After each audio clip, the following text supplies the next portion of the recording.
আসসালামু আলাইকুম। সংবাদে আপনাদের সবাইকে স্বাগত। সংবাদ শিরোনাম। ঢাকা দক্ষিণ সিটির ড্রাইভার থেকে কর্মকর্তা দুদকের হাতে সবার দুর্নীতির তথ্য। ছাগলকাণ্ডে আলোচিত মতিউরকে অনৈতিক সুবিধা দেওয়ায় 11 পুলিশ সাময়িক বরখাস্ত। 16 বছর পর প্রাথমিকে বৃত্তি পরীক্ষার সিদ্ধান্ত। স্কুলে ছুটি কমানোর কথা ভাবছে সরকার। অক্টোবরের মধ্যে 150 উপজেলায় চালু হবে মিড ডে মিল। গণমাধ্যমের উন্নয়নে তথ্য মন্ত্রণালয়কে নেতৃত্ব দেওয়ার আহ্বান বিজেসি নেতৃবৃন্দের। গোষ্ঠী স্বার্থের সাথে রাষ্ট্রের স্বার্থ একীভূত হলেই দায়িত্ব নেবে মন্ত্রণালয়, বললেন উপদেষ্টা। যে পরিবর্তন চান, এই পরিবর্তন কাগজে কলমে যতটুকুন করে দেওয়া যায় অন্তর্বর্তী সরকার সেটা করার জন্যই এই কমিটিটা গঠন করেছে। বাংলাদেশের রাজনীতির অন্যতম পুরোধা বদরুদ্দিন উমরের বিদায়। কেন্দ্রীয় শহীদ মিনারে কাল সর্বস্তরের শ্রদ্ধা। অপূরণীয় ক্ষতি হলো বলছেন বিশিষ্টজনেরা। জাতীয় নির্বাচন নিয়ে কোনো শঙ্কা দেখছে না বিএনপি। ঠাকুরগাঁয়ে এমনটা বলেছেন দলের মহাসচিব মির্জা ফখরুল ইসলাম আলমগীর। রোববার রাতে সরকারি বালক উচ্চ বিদ্যালয়ে বড় মাঠে জেলা বিএনপির দ্বিবার্ষিক সম্মেলন স্থল পরিদর্শন করেন তিনি। প্রস্তুতির খোঁজ খবর নেন। এ সময় তিনি বলেন, নির্বাচন নিয়ে কিছু ব্যক্তি ও রাজনৈতিক দল অযাচিতভাবে শঙ্কা সৃষ্টির চেষ্টা করছে। বাংলাদেশের মানুষ এসব সমর্থন করে না। যথাসময়ে নির্বাচন হবে এবং যা জনগণের কাছে গ্রহণযোগ্য হবে। বিএনপি মহাসচিব আরও বলেন, তরুণ ও পুরাতনদের নিয়ে সফল সম্মেলনের প্রস্তুতি নেওয়া হয়েছে। সোমবার ঠাকুরগাঁও জেলা বিএনপির দ্বিবার্ষিক সম্মেলন অনুষ্ঠিত হবে। ভার্চুয়ালি বক্তব্য দেবেন দলের ভারপ্রাপ্ত চেয়ারম্যান তারেক রহমান। আমরা জাতীয় নির্বাচনে কোনো শঙ্কা দেখি না, তবে আমরা একটু উদ্বিগ্ন যে কিছু সংখ্যক ব্যক্তি অথবা রাজনৈতিক দল তারা অযাচিতভাবে এই শঙ্কা সৃষ্টি করবার চেষ্টা করছেন। যথাসময়ে নির্বাচন অনুষ্ঠিত হবে। দেশে নির্বাচনের আবহ চলছে। দ্রুতই দেশে ফিরবেন তারেক রহমান। এতে নির্বাচনের প্রচারের অর্ধেক কাজ হয়ে যাবে বলে মন্তব্য করেছেন বিএনপির স্থায়ী কমিটির সদস্য সালাউদ্দিন আহমদ। বিকেলে রাজধানীতে এক আলোচনা সভায় তিনি এসব কথা বলেছেন। বিএনপির প্রতিষ্ঠা বার্ষিকী উপলক্ষে ডিপ্লোমা ইঞ্জিনিয়ার্স ইনস্টিটিউটে জাতীয়তাবাদী আয়কর আইনজীবী ফোরামের আলোচনা সভা। এতে বিএনপির স্থায়ী কমিটির সদস্য সালাউদ্দিন আহমদ বলেন, নির্বাচনের পথে কাঁটা বিছিয়ে লাভ নেই। দ্রুতই দেশে ফিরবেন তারেক রহমান।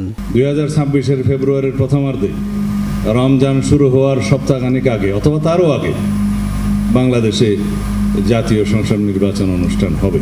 যারাই বিভিন্ন রকম বিভ্রান্তিমূলক বক্তব্যের মধ্যে দিয়ে বিভ্রান্তি সৃষ্টি করার চেষ্টা করছে, তাদের সকলের উদ্দেশ্যে নসিহত হচ্ছে, আমরা এখন নির্বাচনে আবহের মধ্যে আছি। সারা দেশে নির্বাচনে আমেজ সৃষ্টি হয়েছে। অতি শিগগির আমাদের নেতা জনাব তারেক রহমান বাংলাদেশে প্রত্যাবর্তন করবেন। তিনি বলেন, গণপ্রতিনিধিত্ব আদেশ নিয়ে কিছু বিষয় অমূলক মনে হয়েছে। প্রতীক সংক্রান্ত নতুন প্রস্তাবে ছোট দলগুলো ক্ষতিগ্রস্ত হবে। 2 বা ততোধিক রাজনৈতিক দল যদি জোট করে নির্বাচনে, সেই সময় সেই দলের প্রতীক তাকে নিতে হবে বাধ্যতামূলকভাবে। তাহলে ক্ষুদ্র দলগুলো, ছোট ছোট দলগুলো জোট করবে কেন? তারা তো জোট করবে এটা বৃহৎ দলের সাথে জোট করে, যাতে তারা জিততে পারে কয়েকটি আসনে। যদি তাকে তার মার্কা নিয়ে ইলেকশন করতে হয়, তাহলে সেটা তারা জোট করতে চাইবে না। তো এটা তো আমাদের সাথে আলোচনা হয়নি কোনো পর্যায়ে। সালাউদ্দিন আহমদ জানান, সাংবিধানিক সংস্কারের বিষয়ে যদি আলাপ আলোচনায় সম্মত হয় বিএনপি, তাহলে তা সংসদের মাধ্যমে বাস্তবায়ন করা হবে। এর বাইরে অন্য সংস্কারগুলো এখনই বাস্তবায়ন করা যায়। আমরা এখন কেন ধারাবাহিকতা পূর্ণ করতে যাব? কি উদ্দেশ্যে? অবশ্যই না। তো সুতরাং সবারই শুভবুদ্ধির উদয় হোক। ঢাকা দক্ষিণ সিটি কর্পোরেশনের 5 কোটি টাকার জ্বালানি তেল খরচে অনিয়মের প্রাথমিক সত্যতা পেয়েছে দুদক। গত মে-জুন মাসে 40 দিন নগর ভবনের কার্যক্রম বন্ধ থাকলেও এমন খরচের বিষয়ে সদুত্তর দিতে পারেনি পরিবহন বিভাগ। তদন্তকারীরা জানিয়েছেন, ড্রাইভার থেকে ঊর্ধ্বতন কর্মকর্তা পর্যন্ত দুর্নীতিতে জড়িত। গত মে ও জুন মাসে 40 দিন বন্ধ ছিল ঢাকা দক্ষিণ সিটি কর্পোরেশনের কার্যক্রম। ওই সময় বিএনপি নেতা ইশরাক হোসেনকে মেয়রের দায়িত্ব বুঝিয়ে দেওয়ার দাবিতে আন্দোলন চলছিল। দুদকে আসা অভিযোগে বলা হয়, তখন অনেক কর্মকর্তা অফিসে না থাকলেও তাদের জন্য বরাদ্দ করা গাড়ির বিপরীতে প্রতিদিন 14 থেকে 15 লিটার তেল খরচ দেখানো হয়েছে। প্রতি মাসের মতো তখনও জ্বালানি খাতে খরচ দেখানো হয়েছে প্রায় 5 কোটি টাকা। দুর্নীতির অভিযোগে রোববার দুদকের পক্ষ থেকে অভিযান চালানো হয় নগর ভবনে। নথিপত্র জব্দ আর ড্রাইভারদের জিজ্ঞাসাবাদে মেলে জ্বালানি বিলে অনিয়মের প্রাথমিক সত্যতা।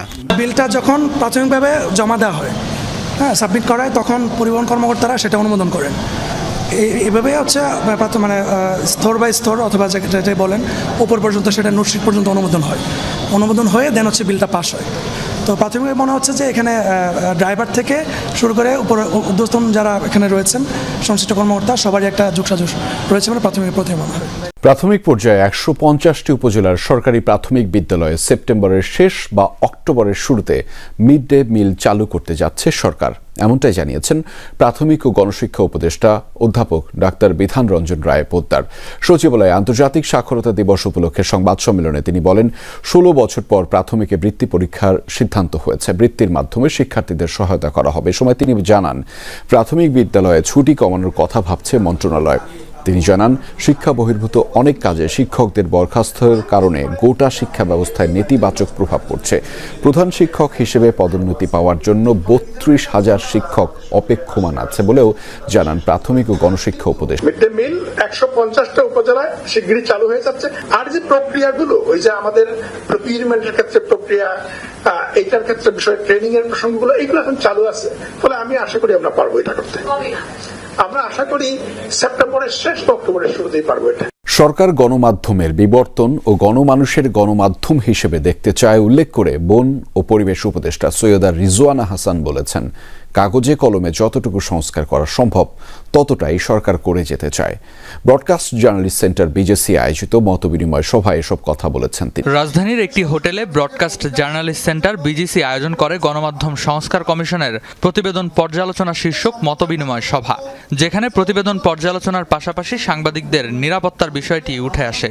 সরকার আপনাকে বড় জোর পলিসি দিতে পারে, কিন্তু ইমপ্লিমেন্টেশনটা পুরোপুরি মিডিয়ার হাতে। এখন বলেন যে এত টাকা আমি দিব, আয় আসবে কোত্থেকে? ডিটিএইচ গুলোকে আপনার আইন করে দিবে যে ডিটিএইচ গুলো আপনাদের যে সেলস আছে সেটার ডাটা তো ট্রান্সপারেন্ট, তারা জানে প্রতি হাউসে কয়টা কানেকশন আছে, সেখান থেকে আপনাকে 30%, 40%, 50% রেভিনিউ শেয়ার করবে। আলোচনায় বিজিসির ট্রাস্টি ফাহিম আহমেদ বলেন, গণমাধ্যম সমাজের চতুর্থ স্তম্ভ, তবে এটি সঠিকভাবে প্রতিষ্ঠিত না হলে দেশ আগাবে না। বলেন, গণমাধ্যমের উন্নয়নে তথ্য মন্ত্রণালয়কেই নেতৃত্ব দিতে হবে।